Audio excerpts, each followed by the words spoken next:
मंडी बहाउद्दीन से खबर शामिल करते हैं हमारे नुमाइंदा मजर बेग से। अगवा ज्यादती केस बादालत मोहम्मद मुमताज डोगर 8 ASJ ने फैसला सुना दिया। एक को सजाए मौत, 2 को उम्र कैद का हुक्म। मंडी बहाउद्दीन मोहम्मद इकबाल खावन, शहनाज बीबी और मुलजिम नजीर अहमद ने मकामी कॉलेज की लेक्चरार को अगवा करके ज्यादती का निशाना बनाया। पुरानी पिंडी के इस वक़ूए का मुकदमा थाना सिवल में दर्ज रजिस्टर हुआ।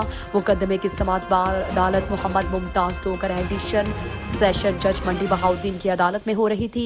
ज्यादती जना साबित होने पर मुलजिम इकबाल को सजाए मौत, अगवा करने पर उम्र कैद और 10 लाख रुपए जुर्माना, 50 लाख रुपए मुआवजा अदा करने की सजा सुनाई गई। अदम अदायगी जुर्माने पर मजीद 6 माह की कैद मज़कूरा जुर्म की पादाश में मुलजिम इकबाल को सुनाई गई। इसकी बीवी शहनाज बीबी और मुजरिम नजीर अहमद को उम्र कैद की सजा का हुक्म सुनाया गया।